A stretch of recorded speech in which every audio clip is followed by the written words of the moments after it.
Baptism, the holy sacrament of being dipped in the blessing of God and being resurrected, is not only symbolic burial and resurrection, but an actual supernatural transformation, one that draws parallels to the experience of Noah and the passage of the Israelites to the Red Sea. But what if I tell you that the roots go further back into a Greek goddess cult and to the priests that honor this goddess? All this and more in this episode. Watch this.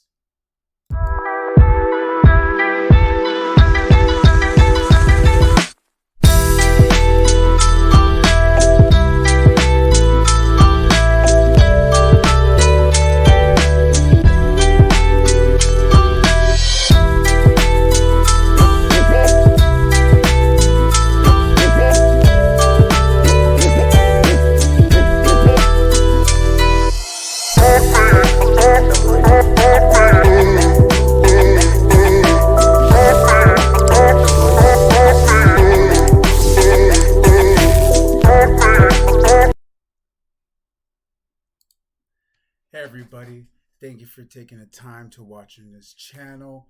Past, present, and future Gnosis. It's your host Gnosis, man, and I'm back again, man. First off, before we get into this video, man, I want to give a shout out to everybody that took the time to watch my last video pertaining to etymology of the word church and how I showed without a shadow of a doubt that the word church goes all the way back to the word Circe, aka Kirk, Kirk, which translates to a Greek goddess. And you can see all of this that I've laid out for you guys, all that more in my last video. But again, I want to say thank you because the response was incredible. Should I say the most? So I had to do a part 2 for you all, you guys, man. This is for all you guys that watched part 1 because you guys liked it, so I had to do a part 2. So if you haven't seen that video, please watch it because I'm probably going to be doing a whole catalog or a whole synopsis about all this. So anyway, let's get right into this right now. So now, as I've just explained earlier, baptism, baptize, one of the church's iconic initiations. And you're looking at me like, what? Initiations? What is Gnosis talking about? Yes, people, yes. And I'll explain this here. But without further ado, let's take a really close look at a close definition when it comes to the word baptism. And then you'll be really surprised at what it actually entails. So let's look at this here. Baptism. We're going to go with Wikipedia from Korean Greek. Baptia. Ooh, pay attention, ladies and gentlemen. I have it highlighted because we're going to come back to that. Remember now, comes from the word Korean Greek baptize, meaning to immersion or dipping in water. But let's continue here. Is a Christian sacrament of initiation, almost invariably with the use of water. It may be performed by sprinkling or pouring water on the head, or by immersing in water either partially or completely, traditionally 3 times, once for each person of the Trinity. The Synoptical Gospels recount that John the Baptist baptized Jesus. So remember, Jesus went through this, and this is all common knowledge. Just want to make sure I get the groundwork for all you guys. Baptism is considered a sacrament in most churches and as an ordinance in others.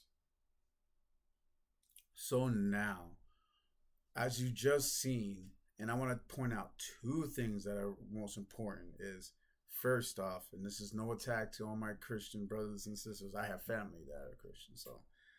But if you ever been baptized, clearly, if you just read the definition, you just been initiated. Yep. And most people felt you're willing. Now, how's that a way to start off this video? I mean, clear as day, it just showed it right there. So think about that when you talk about other religious sects and stuff like that, because clear as day, you have been initiated into the church order, plain as day.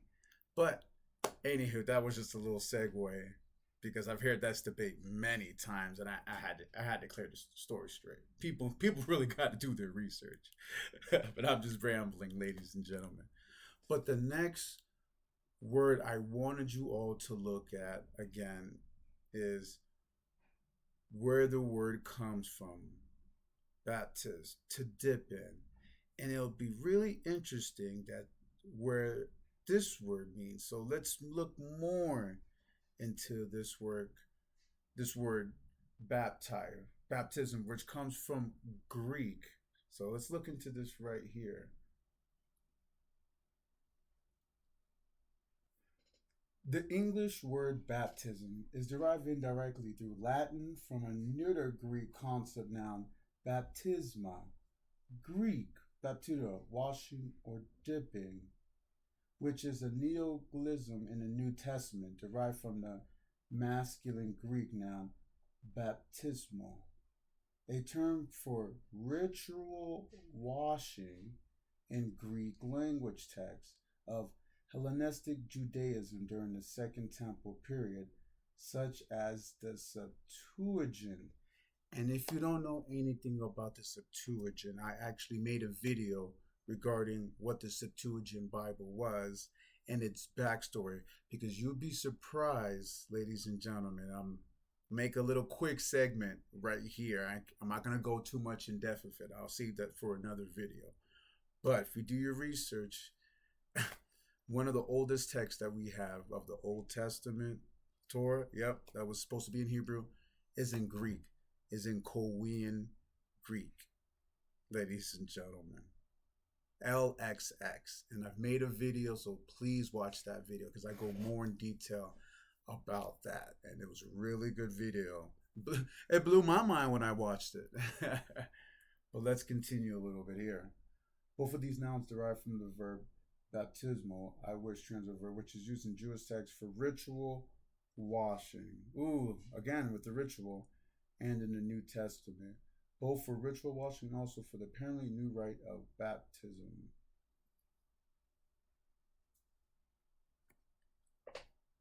The Greek verb bapto, dip, with which the verb baptizo is derived, is in turn hypothetically traced to the reconstructed Indo-European root gawab dip. Now you see this little trickery they like to play with you, ladies and gentlemen. This is what I say. You got to do your research and kind of pick out certain things, because they'll put things and they'll insert things to kind of draw your attention away. But anywho, so we established this, that it comes from this Korean word baptize. So now, what does bapto have to do with anything about this goddess? Trust me. Are we getting there?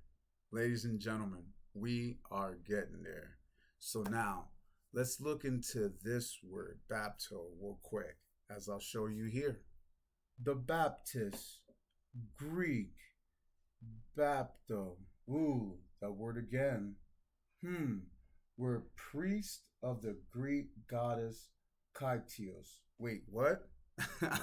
Ladies and gentlemen, let me read that one more time together. Let's get back to it. The Baptists, Greek, were priests of the Greek goddess Cotys. The word comes from the Greek verb bapto, meaning to dip in water. Remember, ladies and gentlemen, what does that word mean? Baptism. The root word comes from this verb. So let's keep going. The Baptists practiced nocturnal ceremonies, which were associated with rampant abstinence and insobriety.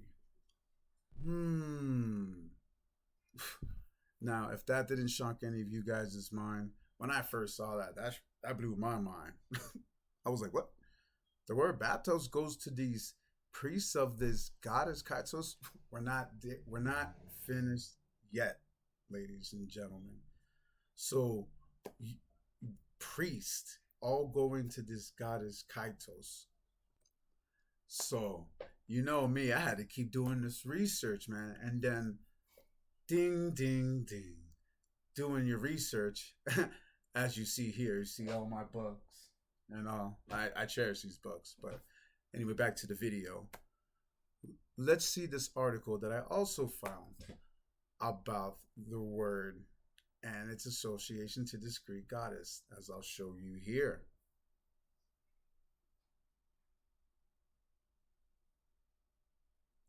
The Baptists, Greek Baptists, were priests of the Greek goddess Cotys. The word comes from the Greek verb meaning to dip in water. The Baptists practiced nocturnal ceremonies which are associated with rampant obscenity and art. The list of Greek mythology figures. So just want to show you also here too, ladies and gentlemen, just looking up this word from a different source, I'm getting the same definition with references. So I don't want nobody saying that, oh, he's just staying into wiki. No, baby. No, people. We got the sources. We got the sources.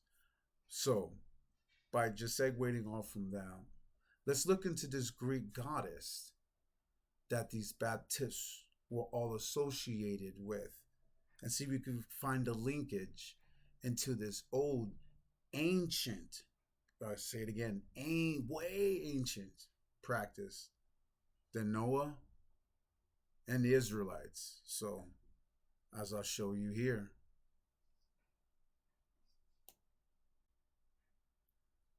Cotys, ancient Greek, Cotys, also called Cotio, was a Thracian goddess whose festival, the Kotiata, and oh, we're going to get into that word, Kotiata. Wait till I show you guys Kotiata, and wait till y'all do your own research too. Well, let's get back into it. Resembled that of the Phrygian Cybele and was celebrated on hills with riotous proceedings and orgiastic rites, especially at night.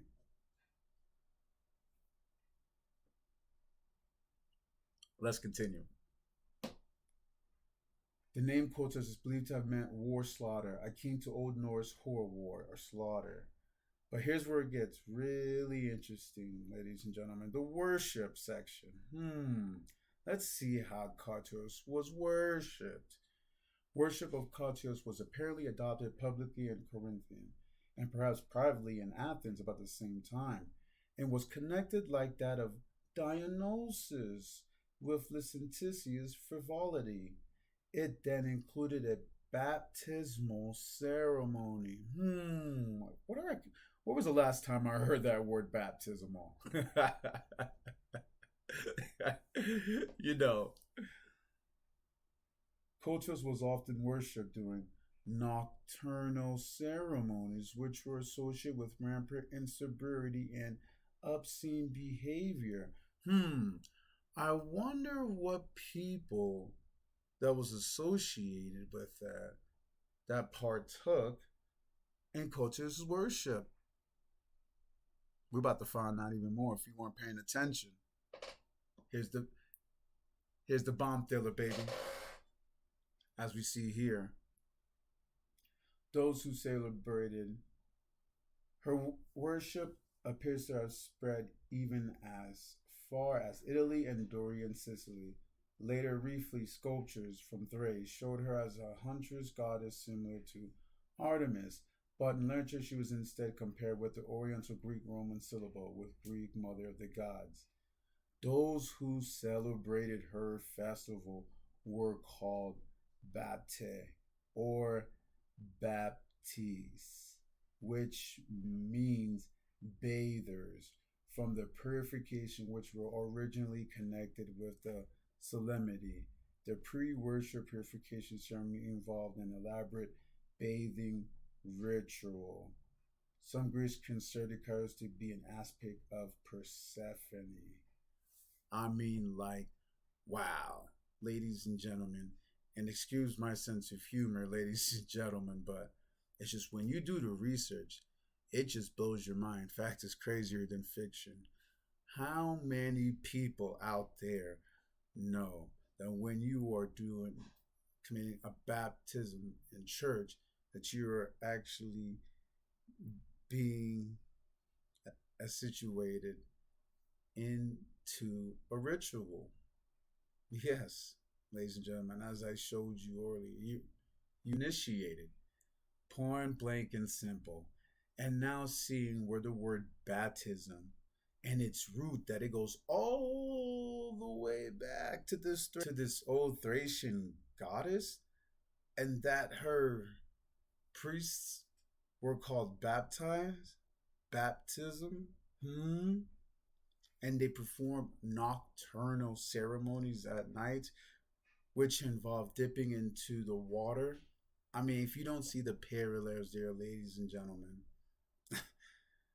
because it's right in front of your face. I mean, look, we can all look it up together, as you see here, clear as day. But it doesn't stop there either. Because remember, ladies and gentlemen, I wanted to look up this certain word also, as you saw here in the beginning, where it said the Kyoto. So it amused me. So let's go a little bit deep into this word right here. Kotiata was an orgiastic nocturnal religious festival of ancient Greece and Thrace in celebration of who else but Cotys, the goddess of sex, considered an aspect of Persephone. And here's the connection to it. See what there was arranged with Adonis, a celebration of that word, I ain't gonna say, of Persephone. So you can clearly see that these cultures were intermingled with their stories. This is why I stress on this channel, and I will say it again, without a shadow of a doubt. Other cultures adopted certain other stuff from different cultures, whether it be their agriculture, their masonry. Shout out to my Mason brothers. Even mythology, mainly mythology, and you'll see that clear as day if you really take the time to understand these cultures. But back to what we were getting into. So the reason why I do all this, and I want to say, is people do not understand that certain words go all the way back. You think the English language is the oldest? Come on, baby. This is one of the new languages on the block. That's what I'm saying. Certain words, you need to go back and understand what they're saying. Especially, which I'll be making a video, I'll give you all a little hint. How many of you guys know when the letter J was invented? And then when you look into when the little J was invented, you'll see a correlation with a certain person word, a person's name. Wasn't until like the 1700s people to the word J was invented. I'll be making a video about this real soon, so I'm giving you guys a head up. But hey, giving you guys gems here. Anyway, before I let you all go, I want to give you all a good book to really look into this, because once you dive deep into this, and I'm going to say this, Christian ideology, other rituals, some of the viewpoints, it really all stems into the pagans. If you do the reading, I promise you, it's all that. And let me give you a book. I'm doing this live too, on my recording, for you guys, to show you guys, man. Research.